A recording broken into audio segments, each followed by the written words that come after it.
name is Evan Lingo, first speaker for the affirmation.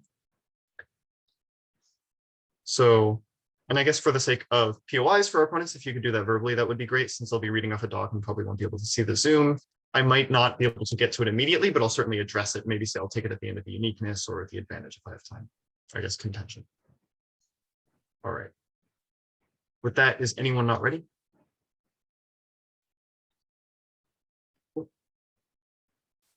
7 minutes. My time starts now. We affirm the resolution that China's zero COVID policy is a mistake. This is going to be a fact round, as indicated by the resolution being a statement of a fact, which means it should be weighed on preponderance of evidence. This includes, evidence based on statistics as well as just logical evidence. Now we'll move on to some quick definitions. For some definitions, first, China's zero COVID policy is a policy in which the Chinese government attempts to bring COVID numbers down to zero, using methods such as mass citywide testing, isolating the infected, and lockdowns of entire cities and tens of millions of people. The second definition we're going to bring is the dictionary definition of a mistake is a wrong action or statement proceeding from faulty judgment, inadequate knowledge, or inattention. Effectively, what this means is this round is going to be determined, or the winner of this round is going to be determined based on whether or not we can prove that the zero COVID policy currently is doing more harm than good, because then it would be a mistake based on faulty judgment because they thought it would do good, but in reality, it did not. Now let's look at the observations. First observation about this resolution is that the resolution states is, not was, which means this debate is about whether or not the policy right now is doing more harm than good, not about whether or not in the past it has done more harm than good. This should also be preferred considering the current debate is surrounding whether or not China should continue this policy, not necessarily its effects in the past. Second is going to be that this round can be evaluated by whether China's zero COVID policy is going to do more harm than good. If it's going to be a net negative, then it is a mistake and the affirmative wins the round. With that, I will move on to the first contention, which is that of healthcare/preparation.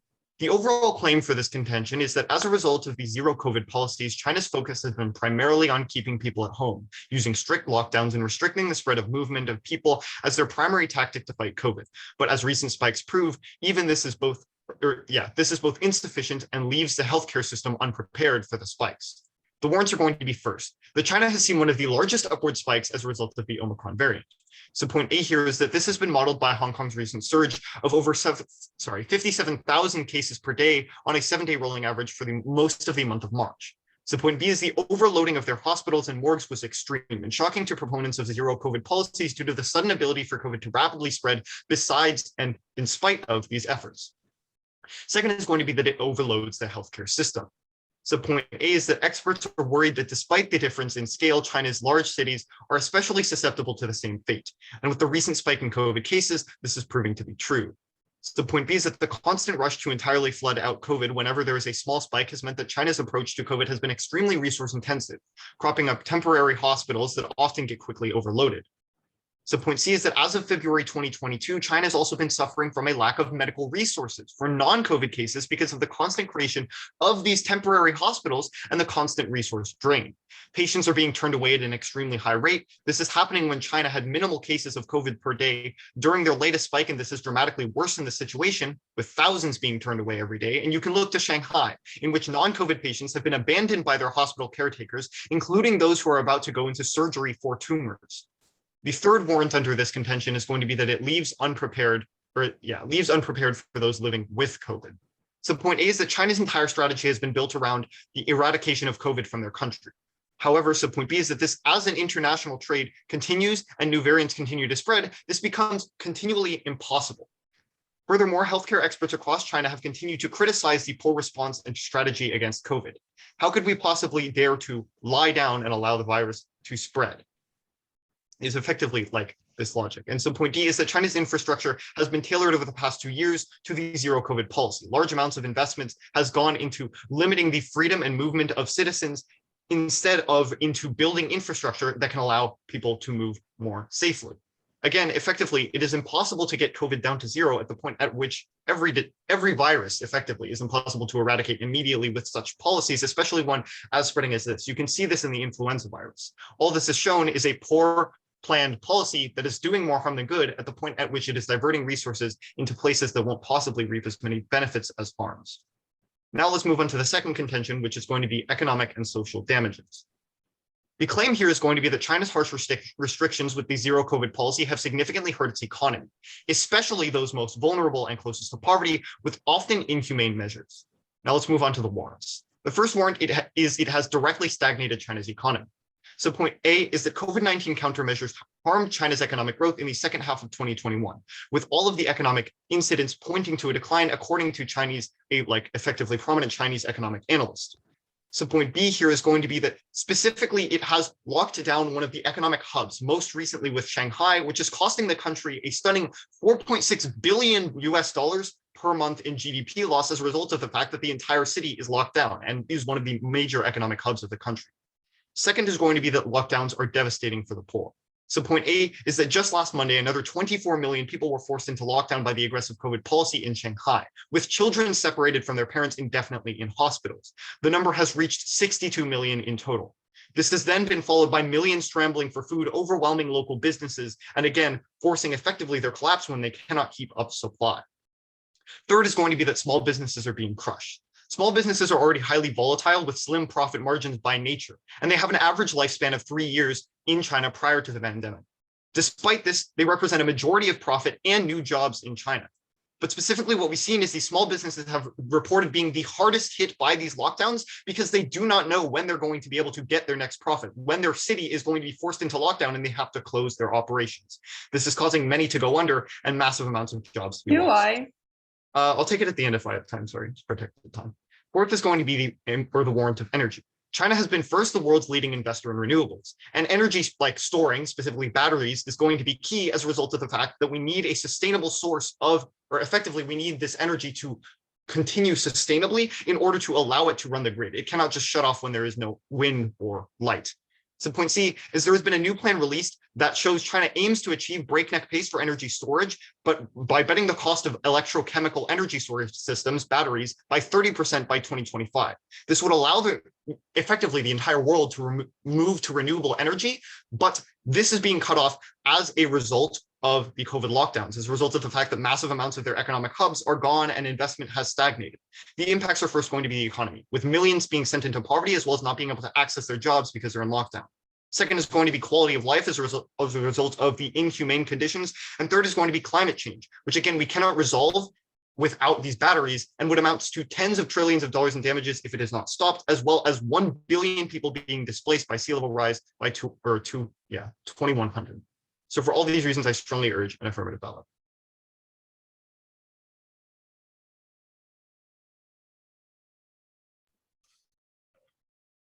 Okay, any POIs, I will take them verbally. I use she, her pronouns, and if everybody is ready, then I will begin my time.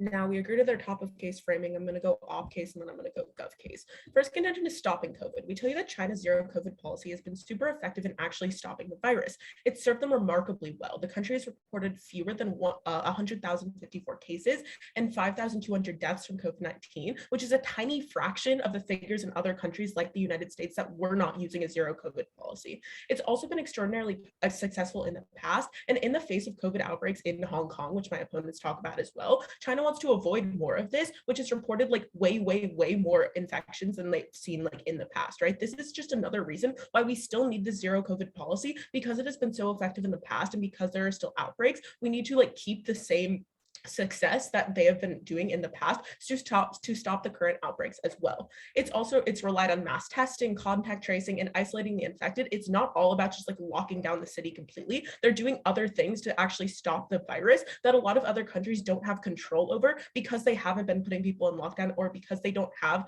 as much like direct authority over their citizens. Essentially what this means is that the system is helping China stamp out every outbreak so far, and it's been way more successful than other countries in stamping out Omicron variants since mid-January of last year. It is not and has not been a mistake given the extraordinary effects of stopping the spread of COVID-19, significantly better than other countries who did not take these measures. China's low numbers have also made other countries want to like crack down on COVID more firmly as people see the effectiveness of the policy in China and want to emulate that in their own countries as well. It also makes people like internationally, but also in China, think that COVID isn't completely hopeless and that their government is just doing something wrong or like needs to do more to actually stop the virus, right? Like this is also inspiring people internationally to do more to stop stop the virus like China is doing in their own country. We tell you that it has been successful and will continue to be successful if they continue like following the same exact zero COVID policy, especially in the face of like more variant outbreaks. Second contention is potential for improvement, right? We tell you that like the Chinese do a lot of like human rights abuses in their country. They like include like the Uyghur Muslims like getting put into concentration camps, things like that, like the silencing of political competitors, crafting a one-man like essentially personality cult from like the leader. They also lord over like an oppressive surveillance system, employing latest technologies to tighten their grip and so much more. We think that he's still in power because of like things like the Great Firewall of China, which controls all of Chinese media. And there's no way for people to read things that are critical of the government. It's literally feeding lies and propaganda by government-backed news programs. He also like removed the term limit and doesn't allow any political opposition. We think that zero COVID is actually going to help in fixing that, right? We think that the reason people in China don't like the zero COVID policy is not because it's not effective in stopping the virus. Most people aren't looking at the numbers. They feel that it's like impeding on their daily lives. This doesn't mean that policy is ineffective. However, we think backlash to it is probably good.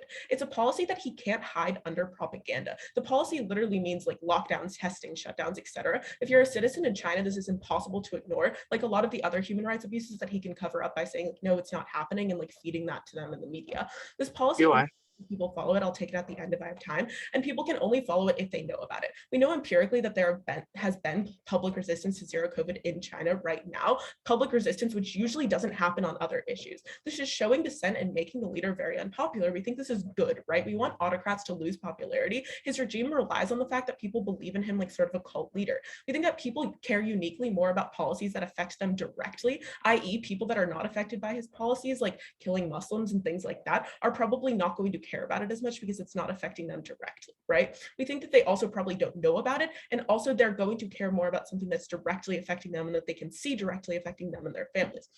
We think that the reason this is good is because it's reaching all Chinese citizens, and there's a high chance for opposition movements to actually make some headway or gain more people who actually know about this policy. Once people think about how much they like dislike this because they feel it's impeding on their lives, maybe they'll look to some like a legal media source and find out about other bad stuff that's been happening as well. We also think that people in general want to stop zero COVID, and he's backed himself into a wall by maintaining this policy, so he can only continue it. The economic decline from COVID, whether or not it's from zero COVID, reflects badly on him as well. It's relying on economic prosperity. We think that the growth of opposition movements is good, and eventually he could be put out of power, right? Autocratic leaders have to seem all powerful and things for them to actually maintain their power. And if they don't, the public feels like they have the ability to threaten his power. Once they threaten it, he appears weaker from this opposition. They can gain power and do other things to like stop the oppression from his regime. There's also likely to be an internal change to his leadership because he's been ruthless and like purging a whole lot of other potential power centers in the party.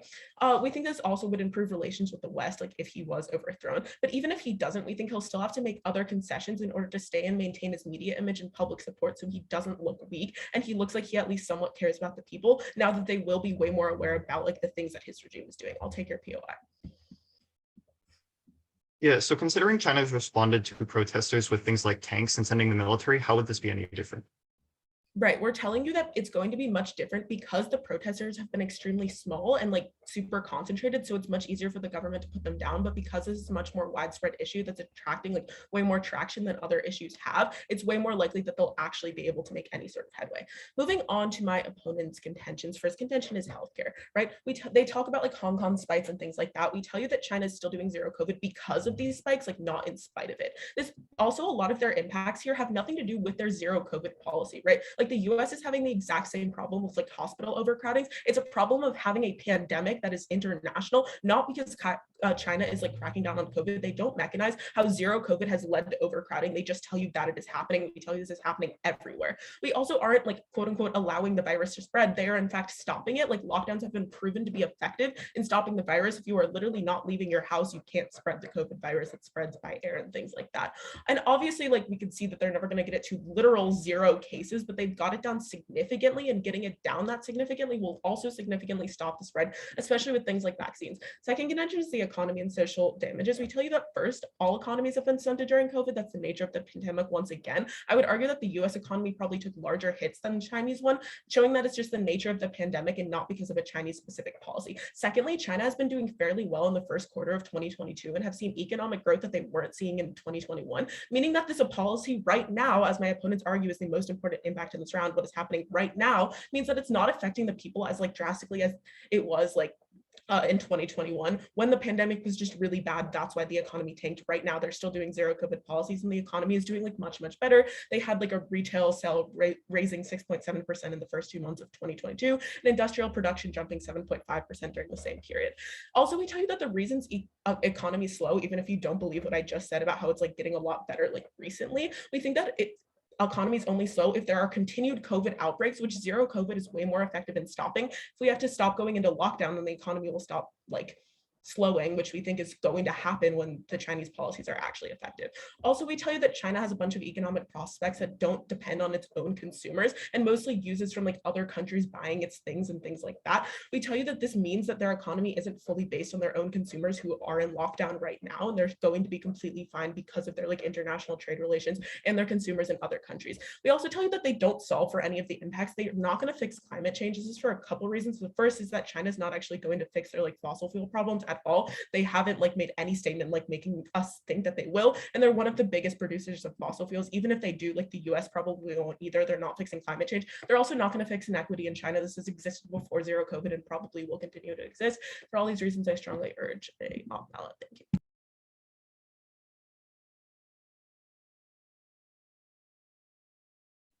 Cool. The order of this speech is going to be an overview up top, and then the affirmative case, and then the negative case.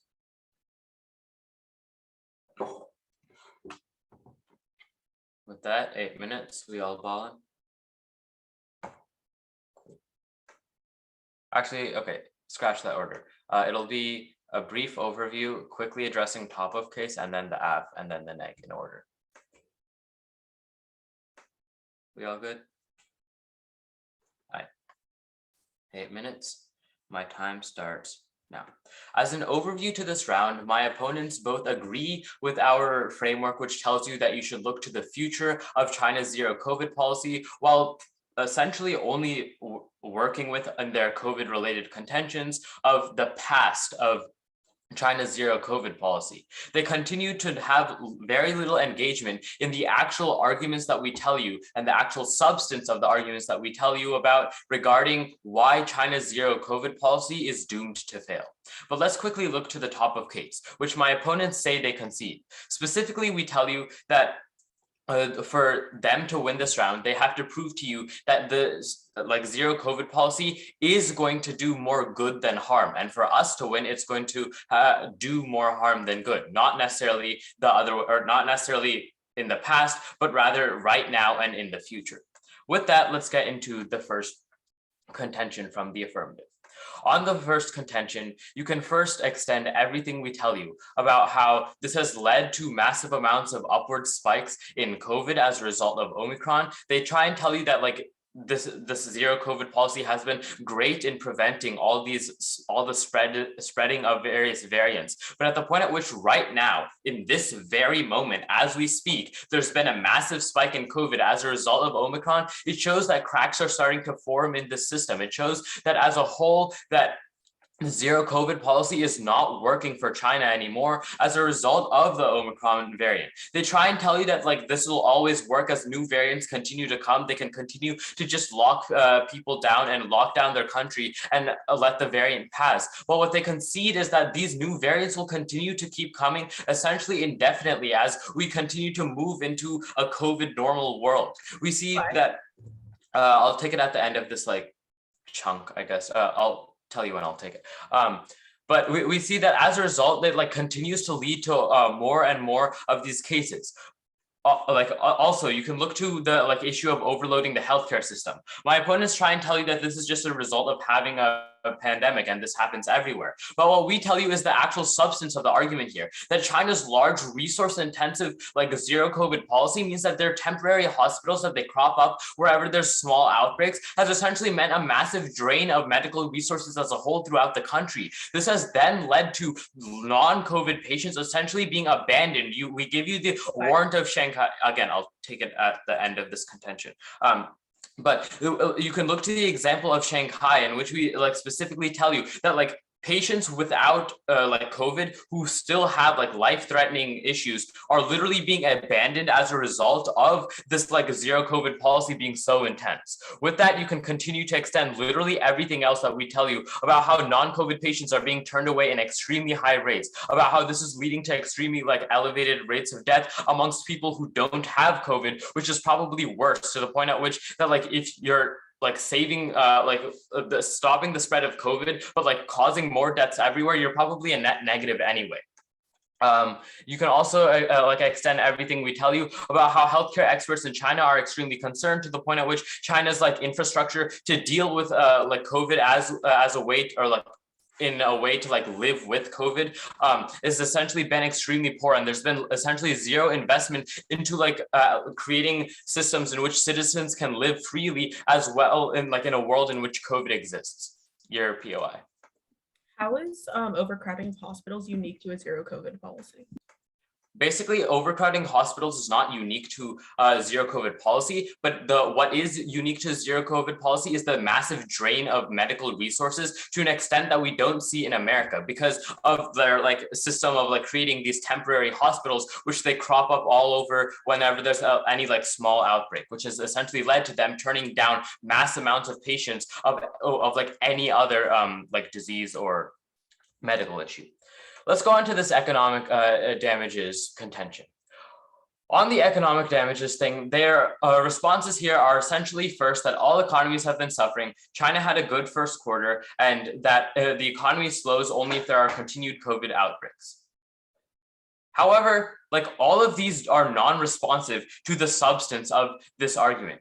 First, they tell you all economies are suffering. Yes, we concede that this is true. What we don't concede is the fact that China's what we do tell you is that China's like economic damage as a result of this zero COVID policy has been far more extreme. You can look to the fact that like lockdowns in Shanghai literally cost $4.6 billion or 3% of the country's entire GDP every single month. This is drastic to the point at which it doesn't just happen in Shanghai alone, but happens in multiple other like major cities. Furthermore, they then tell you about this like the first quarter growth. However, growth was because of other factors. In fact, it was probably because because of like the general wane off zero COVID, in which there was more freedoms granted to people. They can see that it has shut down a major economic hub and is literally losing the economy billions of dollars every month. They also concede it's killing its small businesses, which make up most jobs and income, and have been they essentially also try and tell you that like it's possible for them to like have international business and they're still not going to like have an economic failure, but that international business is largely based on manufacturing and production, all of which is based on like people literally being at factories and working, which can't happen if you're having all these intensive lockdowns, which probably means that yet again this is non-responsive. They also tell you that the economy economy is only slow if there's continued COVID outbreaks. There's no way to prevent COVID outbreaks, as my opponents literally concede, because these new variants will continue to come, and as these like latest Omicron surge proves, this is going to continue to happen. Sure. I'll take it at the end if I have time. Sorry. Cool. On to the neg. On their stopping COVID contention. First, they try and tell you all the stuff about how it's like previously served remarkably well. But again, what we tell you is that this round is not what it's previously done, but what it's doing right now and what it's looking like in the future. What it's looking like right now is that it's failing, that it's cracking under the pressure of a severe Omicron caseload. It's unable to keep up with the massive amounts of pressure that have been put on as a result of the Omicron surge. It's been unable to like keep people who like literally need surgery to remove tumors in hospitals because it's diverting all its like any and all resources into the prevention of a small spread of COVID. China is not prepared to live in a post-COVID world, or like a world in which COVID is like a regular part of life. Rather, it continues to try and eradicate COVID to the like maximum amount it can, which has led to a lack of like real infrastructure to be able to survive in cases in which there actually are COVID outbreaks. This is why the United States and other countries are able to have these COVID outbreaks and then recover relatively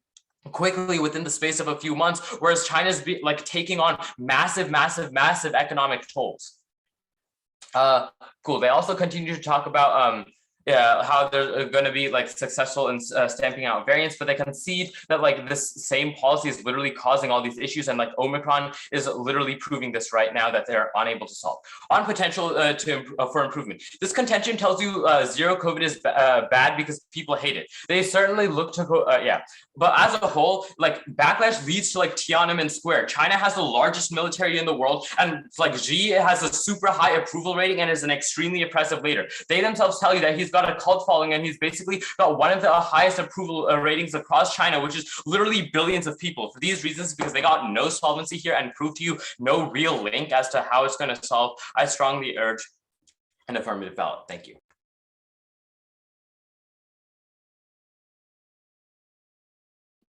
Okay, cool. Well, same thing for POIs. You can just ask out loud. I'm just getting my timer. For an off-time roadmap, I'm gonna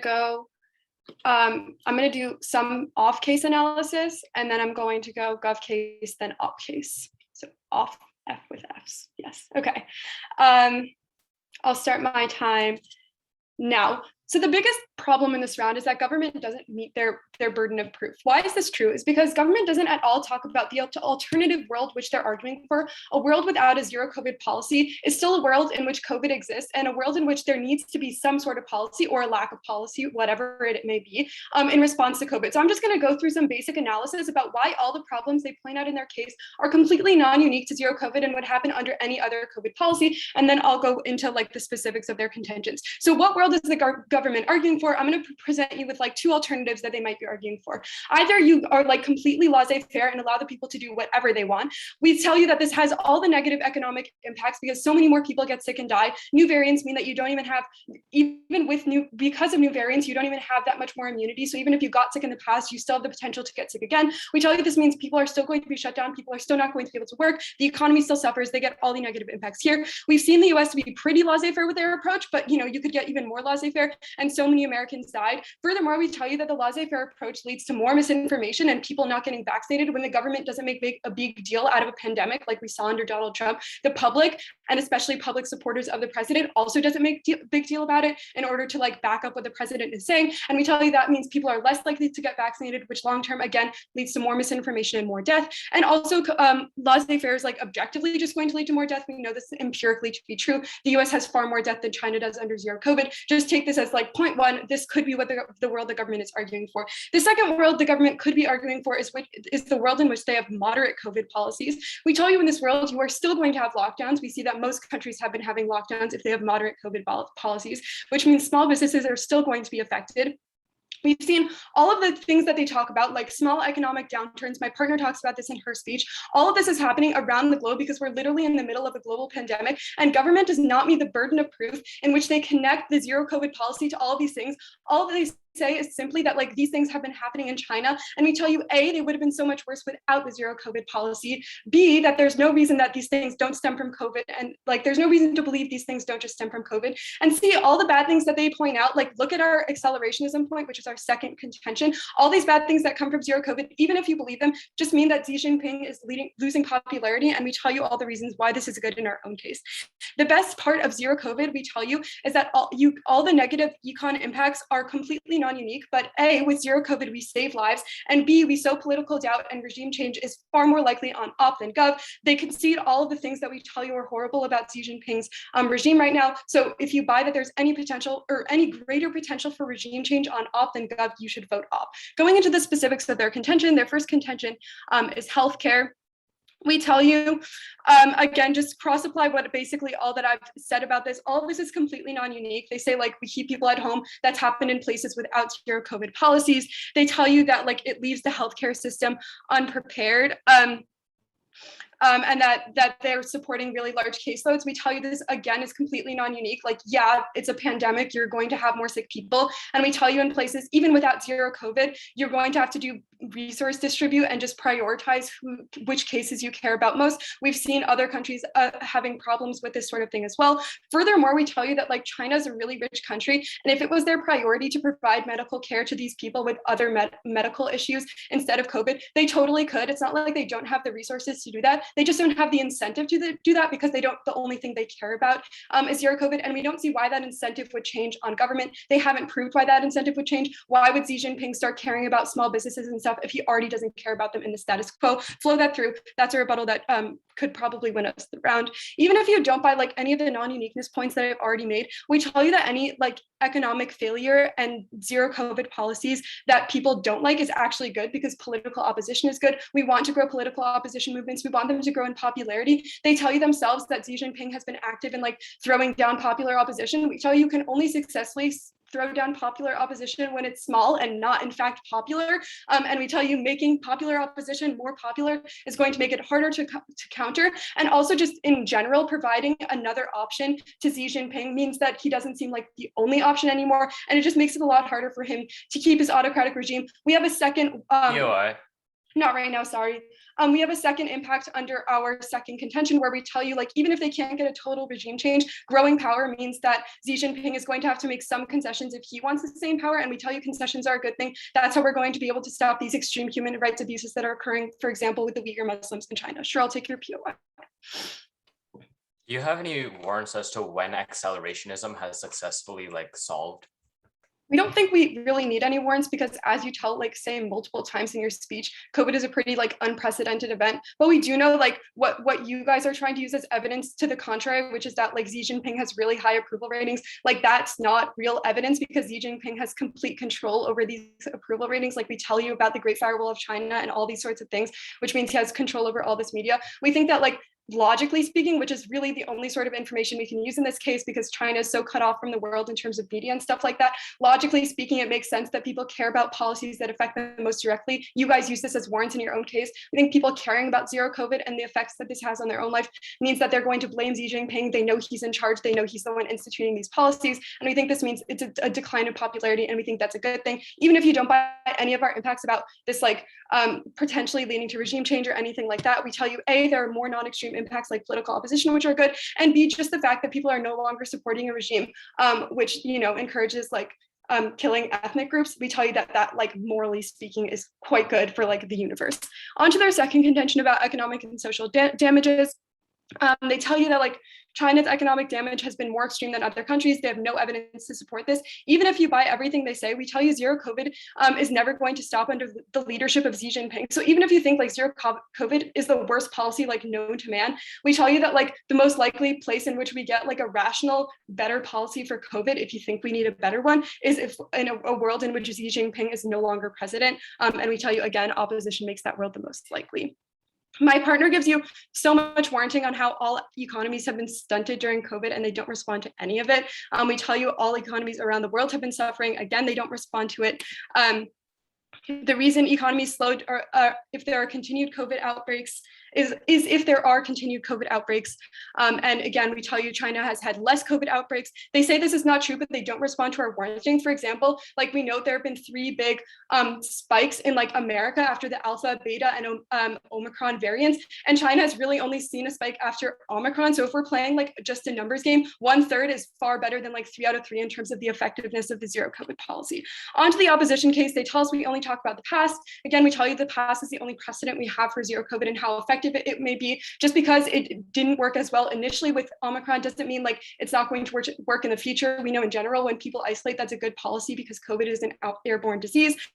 They don't really respond to the actual like science behind this. Again, during stopping COVID, like I think I've already responded to this, they concede the non-uniqueness. In that like America has also created temporary hospitals. All these places have strained resources because it's a global pandemic. And our second, which is potential for improvement, is never responded to aside from the approval ratings going. They talk about approval ratings. Again, we tell you he has complete control over this. For all these reasons, I strongly encourage an opposition ballot. Thank you.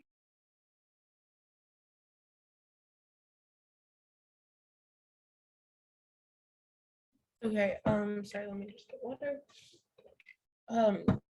For flowing, this speech is going to be completely off flow, just going on the clashes and weighing under them for you. So I would just flow it on a separate page. And if everybody is ready, then I will begin my time. Now, first major voting issue that we think the opposition clearly wins is this point about overthrowing the autocratic regime of China, right? Why do we win? Why do we win this, and why is it the most important? We think that A, this is stopping so many human rights abuses. They don't respond to the magnitude of these impacts that we actually present for you. We think that this outweighs like any of their COVID impacts because the Chinese regime is going to continue happening for like hundreds of years because he's going to be in power until he dies and then probably replace himself with another leader that is doing the exact same thing. And they give you absolutely no mechanization as to how this will ever stop if you don't do what we are telling you needs to happen. This is the highest magnitude completely, even in the status quo, but also long term. If you buy literally any of their impacts as well, we still win on this point, right? Like even if there are COVID outbreaks, even if the economy is in decline, which we tell you is not true, but even if you believe it, this only helps strengthen our argument that this is going to be the straw that breaks the camel's back. Why do we win this? It went A, completely unresponded to, except for them saying that he has popularity ratings. We tell you that A, this is probably the issue, but B, that zero COVID is the thing that is fixing his popularity like ratings, right? That you're going down because people don't like zero COVID. Even if you don't believe this empirically, we give you warning as to why he is losing popularity because of zero COVID. Tell you that there have been protests happening, but also why this is essentially the straw that breaks the camel's back is because it actually affects individual people, right? That they are seeing the effects on their individual lives, and a mass amount of people are seeing effects on their individual lives. They are way more likely to actually do something about it. Secondly, it's impossible for him to hide this with propaganda, right? Because it is literally happening to people. He can't just hide that this is not happening. It is happening. They see that it's happening. It's affecting their individual lives. Also, autocratic dictators need to like maintain the idea that they have power in order to stay in power. That's what the entire regime is built upon, the fact that he seems like an all-powerful dictator. What we are telling you is that this is cracking straws in his idea that he is the most powerful person in this country, that he can do no wrong, because people are actually protesting this and because they actually care about it now. They're starting to see that he is not the most popular, he's not the most powerful, and this is weakening his regime, right? We tell you that it's way more likely that people can like band together and protest in mass numbers that we have no longer seen. They tell you that this isn't going to happen because other like protests have been shut down because he's so powerful, but we tell you that we have never seen like this many people be affected and know that they are being affected. This is completely unprecedented. It hasn't happened before. We think that this will actually be the thing that results in impacts. Even if you take this point at its complete worst, we think that he will still have to make concessions in his regime, even if he's not like completely overthrown or anything like that, in order to maintain the image that he at least like somewhat cares about the people. Because now that they know that he doesn't, he's going to have to do things like stop other human rights abuses and things like that to prove that he like somewhat cares about people at all. Also, using zero COVID long term is going to probably lead to more resentment. So we think that if this continues, it's just going to get worse and worse and worse, which is probably why we win this long term as well. Even if you don't believe this, we think that we still win because they haven't proved their burden of proof on all of their impacts, right? Like, let's look at the government impacts. They tell you there are COVID outbreaks, tell you the hospitals are overrun, they tell you that the economy is failing, which leads to wealth inequality and climate change. We tell you that literally none of this is unique, and the fact that it's happening worse in countries like the US that aren't cracking down on zero COVID just proves the fact that it is not linked to the zero COVID policy. They provide no actual links as to why lockdowns are causing COVID outbreaks, as to why lockdowns are causing the hospitals to be overrun. We think US hospitals are way more overrun. And the fact that China is like putting up smaller hospitals is not because of zero COVID, it's because they need to put more money into their hospital system, right? I think that the US is overcrowding and it's completely unlinked to zero COVID. They say that there's going to be COVID outbreaks and we see one happening right now and they're seeing a spike. We tell you that, yeah, this is exactly what happens when you're in Point of order, stop time. I think the argument that like the reason that they have these new like cropped up temporary hospitals is not a result of zero COVID policy and happens inevitably in either world is new. My partner says this, and I also say it when I'm responding to your case about how it's not linked to zero COVID, but she also says it, I believe, on her like off case top, and then also on your second contention. Judge's discretion. Yeah. If everybody is ready again, I will begin my time again. Now, they tell you that we can't use statistics about how COVID has worked in the past, but they provide no mechanization as to why it will stop working now, right? They're like, oh no, guys, there's another spike happening right now. We tell you that yes, there is a spike and then they're going to go into lockdown. The spike is going to be reduced and then they can go back to normal. And if there happens to be another spike, then this will happen again. They give you no reasoning as to why this is going to stop working right now on this day in 2022, when it has worked for the past 3 years and effectively stopping COVID and effectively reducing their numbers way lower than any other country that you could find. Right? They talk about the economy, but we tell you that once again, non-unique, every economy has been stunting during COVID. It's the nature of the pandemic. And China's policy is so effective that it's fairly likely that they're going to stop spikes from happening in the future, right? Like it's going to stop happening eventually because their zero COVID policy has been effective in like stopping this from happening. Yes, there's a new variant right now, but we think eventually this will probably phase out, especially when other countries start getting better with this, which we tell you uniquely happens when China is so hard on it and gives the idea that they're so hard on it. And therefore it will be stopped in the future. We win this long term as well. We also tell you that the Chinese economy is like doing much better right now. They say that like this isn't true, but then give you no reason as to why. We tell you that this is true because it's working. Their zero COVID policy is working, right? We give you warning as well. We tell you that any of the other impacts, they don't prove why stopping zero COVID fixes any of this. And for all of these reasons, I strongly urge a ballot. I don't believe I was over time, I'm sorry, but because I stopped for the POO, but I am now, so thank you. Yeah, I stopped for the PO as well.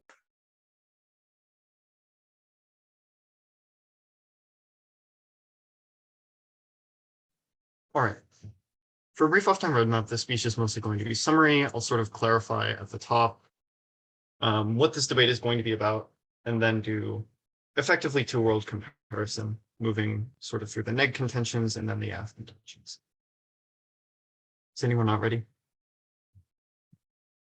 All right. 5 minutes.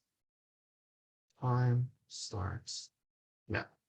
So effectively, I think the easiest way to understand this round is through a two-world analysis. Now, our opponents try to frame this round as a comparison between the world of zero COVID policy or no COVID policy. No COVID policy being the aff, where you let the public do whatever they want, just like they did in the United States. But when you take a second to think about what would really happen, it is certainly not this. Countries like the EU and even the United States that they're talking about still have the robust testing and COVID contact tracing they talk to you about. There are still local regulations, there's still things like mask mandates and requirements, and there is still generally a robust system to combat this pandemic. But they do so without locking tens of millions of people in their homes, crippling their economies unnecessarily, leaving millions of people to our non-COVID patients to die because they're allocating all of their resources to a pandemic they cannot stop. And again, effectively putting individuals in inhumane conditions, all for the sake of no real benefit. The real comparison in this debate is one with COVID policies like those in the United States and the EU, held by effectively the rest of the world with the monetary resources like China, which are in the process of reopening their economies, or the zero COVID policy, which has all of the negatives that I just talked about. Now, to get into this a little bit further, again, we can first do this by analyzing the zero COVID policy. Our opponents effectively bring up two questions in their case. They first ask, is it preventing COVID effectively? To which we're going to answer no. Again, our opponents concede at the beginning of this debate that we're talking about the resolution as it is right now. The zero COVID policy is a mistake, which means we're looking at the status quo in the world right now. What they furthermore concede is that they are not currently effective. There are currently massive COVID spikes in China as a result of Omicron. Even if in the past they were effective to stop COVID spikes, currently, right now, they have not been. This gets conceded by our opponents, which means they have no access to the actual fact that they're going to be decreasing the amount of COVID cases, which at the end of the debate is going to be one of their largest impacts. Further, they concede that even if the system has worked in the past, it's currently crumbling under its own weight. It's failing right now because the resources that it was previously relying on, it's basically reservoirs of resources, are draining. They say that prop-up hospitals are not unique to the zero COVID policy, but they concede that they quite literally are. This is one of the measures of the zero COVID policy. One of the measures in which, at the very least, we have a massive amount more prop-up hospitals because all of these resources are being allocated explicitly towards COVID. They are turning away non-COVID patients, and at the point at which this is true, they're creating hospitals explicitly for the creation of COVID and funneling all of these resources into these hospitals, which again haven't been effective at stopping these pandemics. It has been causing a general drain, an overworking of these hospitals, and generally bad COVID policy and bad policy in terms of all of the other millions of people that are suffering from diseases. Finally, we see the truth of this statement in, again, they are killing millions just to fail at preventing the spread of COVID in the world right now, which is, again, what our opponents concede the debate is about. So on the issue of health, they fundamentally can't be winning. And we can even see the truth of this in our opponent's second contention, where they tell you that the public hates this policy. So now let's get into this second contention. Will it lead to the overthrow of Xi? The answer is a simple no. They admit there are no historical examples of a policy like this working. They also tell you that he controls the popular opinion. The response to the argument that he simply has a cult following him is that, well, no, this is biased because he controls this opinion because he controls the media. That is exactly our point. He controls public opinion, which means any opposition to him would just be crushed by a massive cult following that is under his indoctrination, that would see these individuals as domestic terrorists and would also be followed by the military.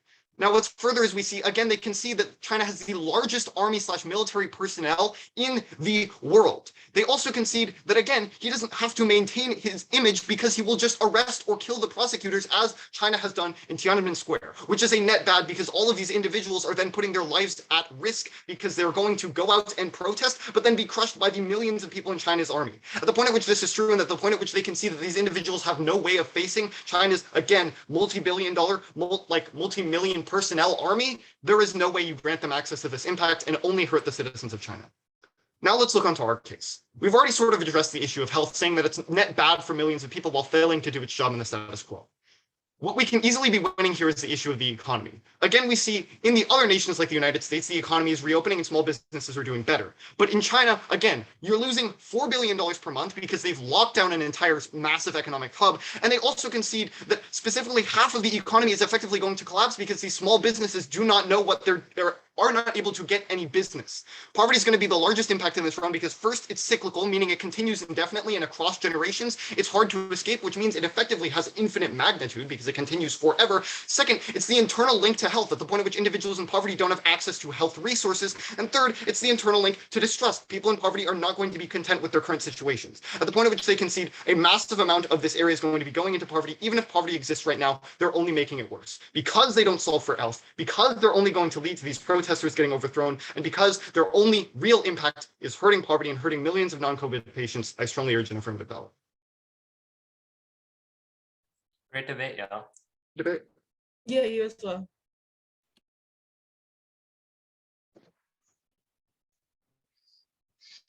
Yeah, that was a great debate.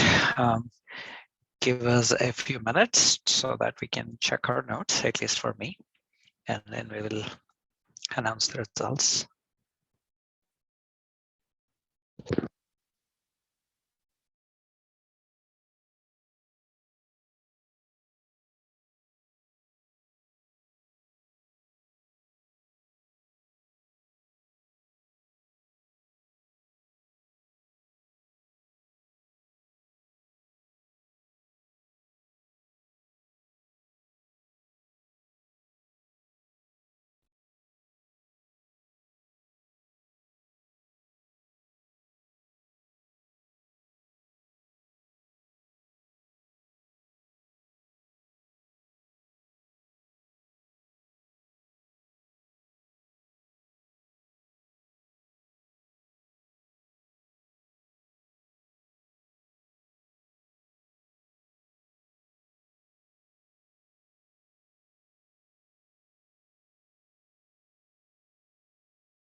Do we want to stop recording for RFDs once the panel is complete?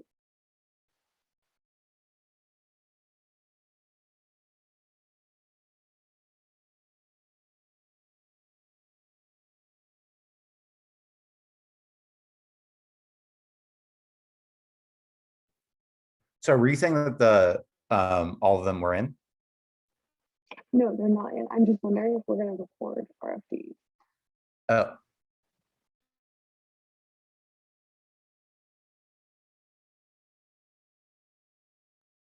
I believe. Yeah, that there's I'm ready too. So yeah, anyone can start. oh, who submitted finally though? They have the decision. Oh no, okay. I Um, am yet to do it, but I want to do it verbally first and then do the submit. You're supposed to submit first. Yeah. Okay. Yeah. Okay, then give me a second. Let me do that. Well, once it's submitted, we can all see it on our like post submission screen if you refresh. I don't know if this is just me, but I have a hard time hearing you, Talia. Um, Is this better? This is a Okay. lot. Cool.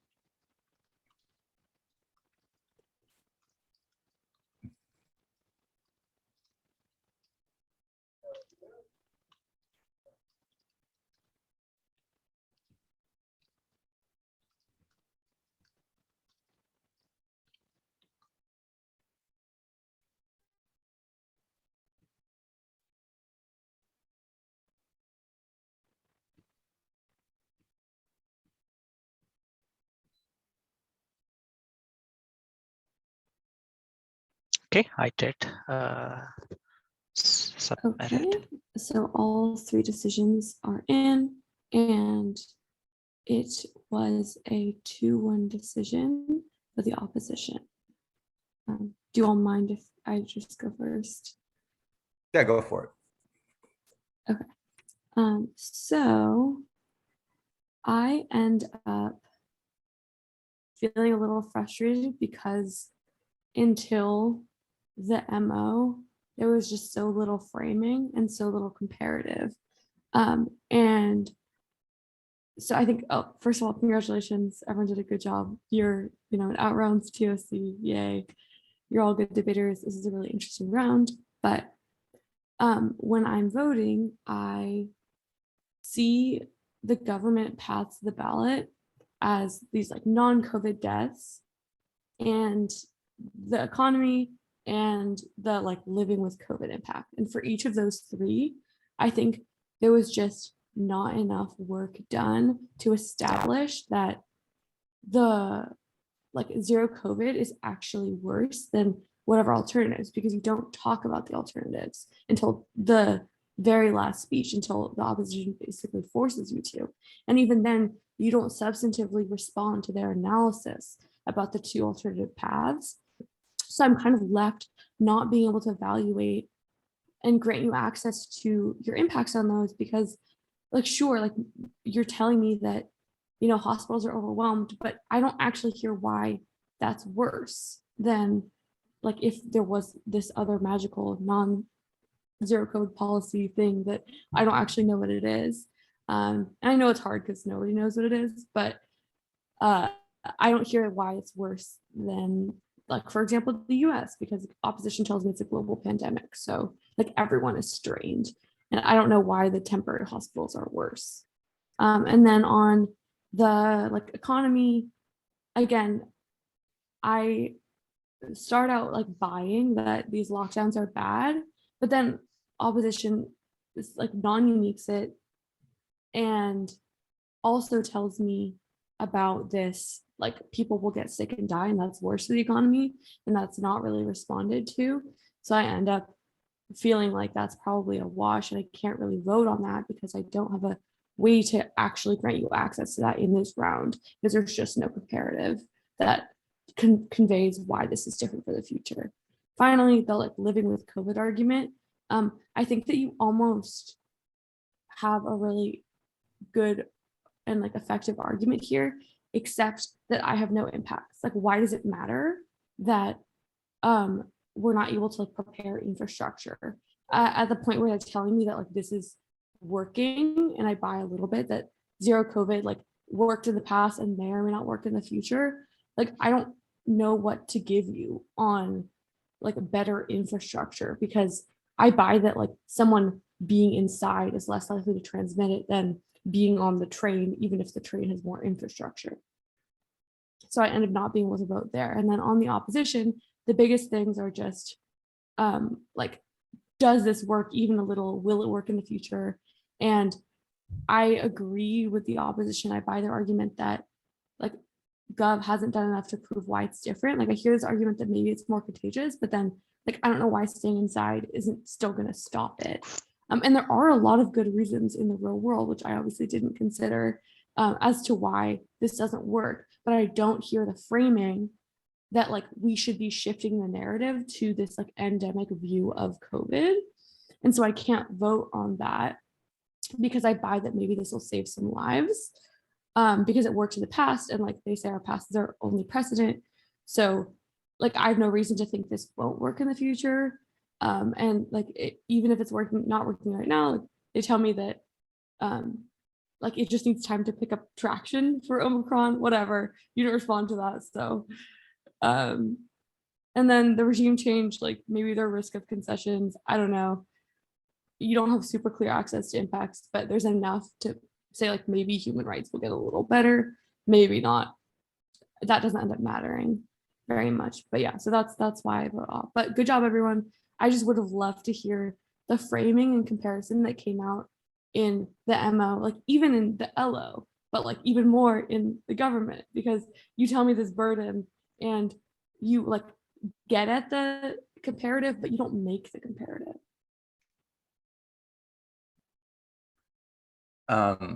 Thank you. I also voted negative for very similar reasons. I don't think that the affirmative, like after the negative essentially makes the non-unique argument and then argues that what we're seeing in terms of strains on the healthcare system are essentially a response, not a cause produced by the zero COVID policy. At that point, the affirmative really has to come back and establish a clear link between the policy. It kind of happens in the third affirmative by saying simply that, you know, there are more pop-up hospitals, but then I'm left to imagine, okay, so is the world in which this is not the case simply that there are not pop-up hospitals and people with COVID are not being treated? And that doesn't seem like a strong reason to vote affirmative, leaving people untreated.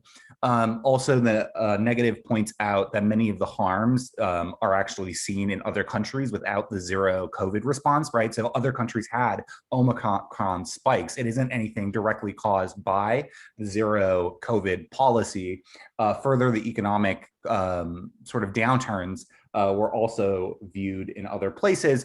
And further, the Chinese case actually shows us what a COVID policy looks like with similar harms, yet with less death. And so at that point, I don't see many unique harms that you can directly link to the zero COVID policy. And so I don't think that the affirmative ever sort of strongly establishes those links. And so I wasn't left with much to vote on in terms of going affirmative. And I think that the negative just did a good job of both forcing alternatives. They put them out there that were never really addressed. And so that was, I think, because the affirmative never directly responded to those points of analysis.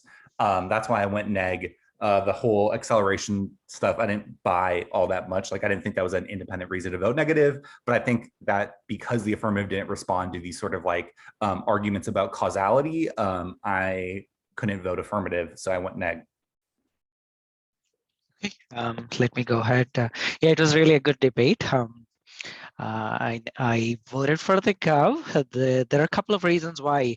Actually, I almost bought into the reason for the non-unique case from the opposition, but the turn happened on the last, wherein the economic impacts was really well addressed by the gov case. But the thing is, when op came in, they said that, hey, the Chinese economy is based on the international trade, but then immediately that was addressed by the Gov case, wherein, hey, there is a lockdown, so obviously there's nothing being produced. So how can they do they can further do the trade, which was not at all addressed by the op.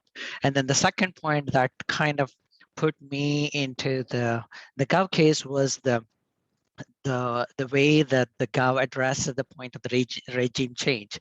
If you look at it again, they brought up the precedents, which never happened, and it was crushed previously and all that.